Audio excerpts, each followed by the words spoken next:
Баршаңызға сәлем, құрметті көрермендер. Бүгінгі эфиріміз ерекше. Біз ел тарихындағы ең ауыр әрі ең тағдырлы кезеңдердің бірі 86 жылғы желтоқсан оқиғасын еске алып, сол күндердің куәгерлерімен жүздескелі отырмыз. Бұл оқиға еркіндікке, әділеттілікке және ұлттық рухтың биіктігіне жасалған қадам. Сол күндер көзімен көріп, жүрегімен өткерген азаматтардың әңгімесі бүгінгі жасқа үлкен сабақ. Бүгінгі кейіпкерлеріміз сол кезеңнің тірі шежірелері деп айтсақ, артық айтқанымыз емес. Бүгін біз студиямызға желтоқсан оқиғасының тікелей қатысушылары, ел тарихының бел ортасынан орын алған Арал қаласының Еламан Әбдірашев атындағы желтоқсан қоғамдық бірлестігінің төрағасы Елубаев Сұлтан және сол ұйымның мүшесі Әлдешев Абай ағаларымызды арнайы шақырдық. Қош келдіңіздер. Ендеше сұхбатымызды бастау үшін әңгімені өздеріңізден бастасақ. Алдымен Сұлтан аға, өзіңіз туралы қысқаша айтып өтсеңіз, қай жерде дүниеге келдіңіз, қандай ортада тәрбиелендіңіз? Мен өз дүниеге келген ол кезде Шымкент облысы, Түркістан қаласы. Сосын 71 жылдары осы Аралға көшіп келгенбіз. Әке-шешем туған жер осы Арал қаласы. Осы жақта 8 жыл 86-шы мектепте оқыдым. 2 жыл мына 15-ші орта мектептен аяқтадым. Өзім осы жақта спортпен дайындалдым. Спорт шебері болдым. Сол басқа. Рахмет. Ал енді дәл осындай сұрақты Абай аға сізге қойғым келеді. Өзіңіздің өмір жолыңыз жөнінде қысқаша айтып өтсеңіз. Менің негізі туған жерім осы Арал ауданы Қарағым ауылдық советінде дүниеге келгенім 69 жылы. Сол жақта мектепті оқып бастап, 60 класста осы Арал қаласына көшіп келдік. 83-ші мектепті аяқтадым. Одан 86 жылы кинотехникумға оқуға түстім. Сол алаңда болған оқиғаға қатысып оқудан шығарылдым. Одан 2 жыл әскерде болдым. Келгеннен кейін жоғарғы оқу орнын бітірдім, Алматы ветеринарлық. Одан кейін еңбек жолым оқып бітіргеннен кейін жұмыста 25 жылдай мемлекеттік қызметте жұмыс жасадым. Қазіргі таңда уақытша жұмыста жоқпын. Денсаулыққа байланысты жұмыс жасамаймын. Уақытша жұмыстамын. Өте рахмет. Енді тарихымыздан ойып тұрып орын алған бұл кезеңнің ең маңызды сәтіне тоқталсақ.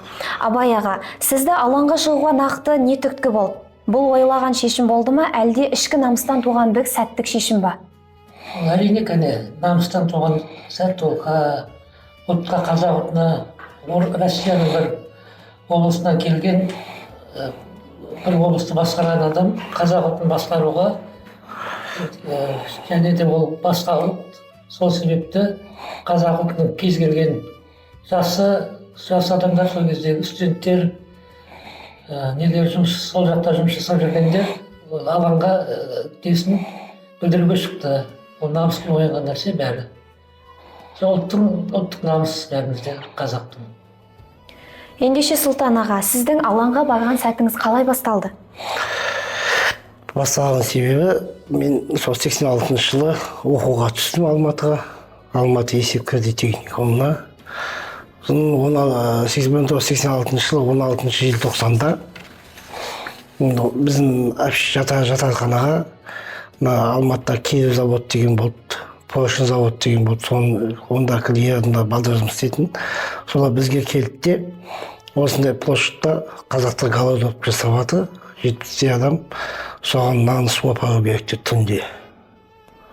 Сол кезде біздің шығайық десек, жатақхананың төменгі жақтында, вахтер қасында мұғалімдер жиналып қалғанда, біз шығарған жоқ. Содан соң 17-сінде оқуға бардық сабаққа. Сабақты біз ол кезде әлі ешіне білмейміз. Сабақтан шыққан кезде техникум есігін сындырып кетті. Сөйтіп жатақханаға кеттік. 17-сінде кешкісін шықтық, былай шет жағасын көріп қайттық. Сосын 18-інде нақты шықтық қой. Негізінде сол. 18-інде оны сөзімен жеткізе алмайсың, ол не болған. Оны ұзақ уақыт кетеді айту үшін. Енді осы таяқта жетік, шатылдықта, аяғында оқудан шығарып жіберді. Азмия кеттім. Сол мен айтып келіп, оқуымды аяқтап, сол жақта банкіде жұмыс істедім. Заочный нархоз аяқтадым, тапсырып. соны бәрін болғаннан кейін ауылға келіп кәсіп бердім ауылда. Рахмет. Кәсіпкер. Әрбір тарихи оқиғаның ащы сәттері болады. Бұл оқиғаның да ең қиын тигені барлығымыздың жүрегімізге бататын сәттері өте көп болды деп ойлаймыз. Енді Сұлтан аға, желтоқсан оқиғасында сіз үшін ең ауыр, ең қиындау кезең қайсы болды? Ол қиындау кезең 87-ші жылы қудалады. Ұстап алып жаңағыдай соққа жықты. Сол кезде түсінбеймін. Соққа жығып атты. Сұрақ сұрайды. Ауыздан сөз шықпақ түгіл. Адам ауа жетпей жатады да. Сол кезде болды. Соны қудалады. Сол қашу деген басталды. Сол кез мен қиындық кезім болғаны. Ел кесіп кеттік, безіп. Тау кесіп деген сияқты. Таудың арасына тығылдық. Сөйтіп армияға кетіп қалдым. Құтылып армияға түстім. Учебкаға 6 ай Германияға. 6 айдан кейін аяқтағаннан кейін өзі емтихан тапсыратын едік. Емтиханды отлично тапсырдым. Отпуск берді, медаль берді. Сол кезде артынан іздеу келді қайттан. Сол мен не деп, бізде енді не болатын, полиционер болады ол кезде учебкада. Полиционер мені қағитып қояды, міне враг народа деп, қал жауы деп сол кезде. Мен оған қарамастан жақсы оқып жақсы аяқтадым. Одан кейін ұстағаннан кейін 87 күзінде ғой тағы алып кетеміз дегенде қалды. Жаңағы ол кездегі статья 64-65 статья ғой, 8 жыл мен 5 жылда аралығы деп айтқан сол кезде. Сосын покупательге келіп те мен жақсы тапсырғаннан кейін бір жағынан спорттың көмегі болды.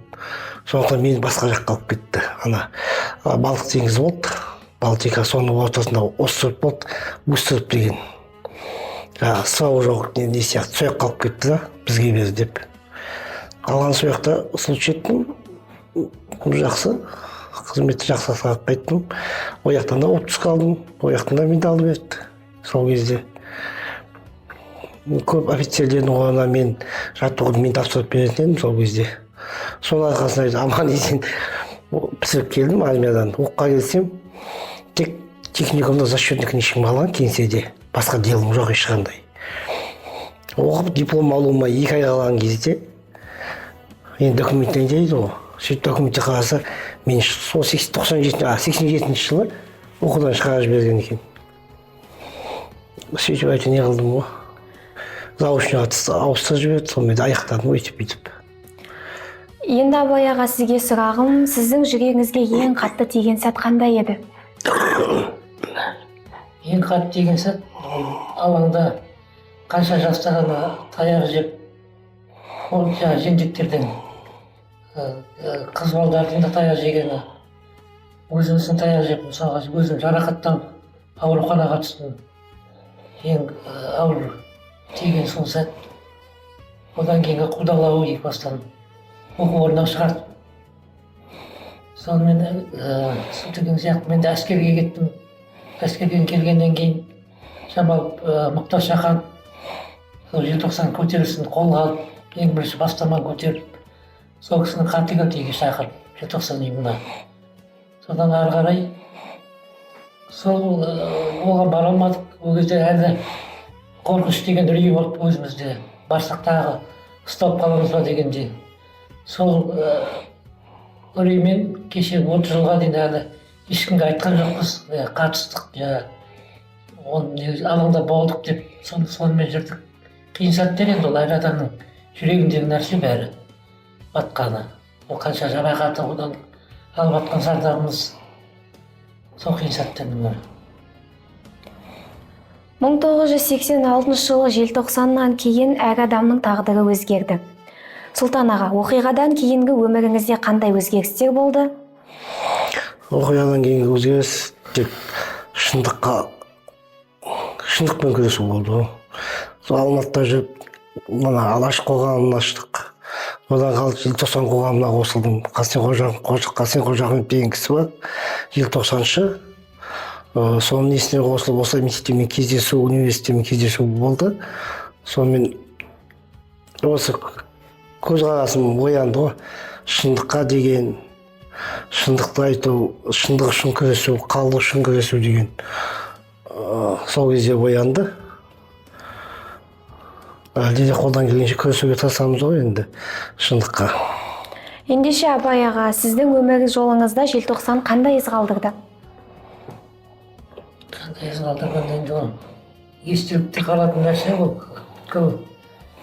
Совет одағында, Кеңес одағында бірінші болып осы ұлттың намысы бар қазақ ұлты шыққан, көтеріліске шыққан. Оны уақиға деп айтады, ол уақиғаға жатпайды, негізі ол көтеріліс. Ұлттың сана сезімі оянып, үкіметке, билікке деген өз ұсыныстарын бәрін айтып, алаңға шығып ұлтты көтерген. Ол сол себепті мысалға бізді әскерге барған кезде әскерде қазақ ұлтының өзі көре бастады. Біз түскен частімізге 5 қазақтан 3 қазақты кейін қарай қайтарды. Өзі біздің ұлтқа деген басқа ненің одақтың көзқарасы дұрыс болмады ол кезде. Рахмет. Негізі әр адамның артында кішкене мемлекеті, яғни отбасы тұрады дейді. Бұл кезеңде әр адамның артында отбасы тұрды. Сұлтан аға, ата-анаңыз, жақындарыңыз алаңға шыққаныңызды қалай қабылдады? Қалаға шыққанымда білген жоқ, ол айтқан жоқпын ешқандай оларға күш түсірген жоқпын, уайымдамасын деп.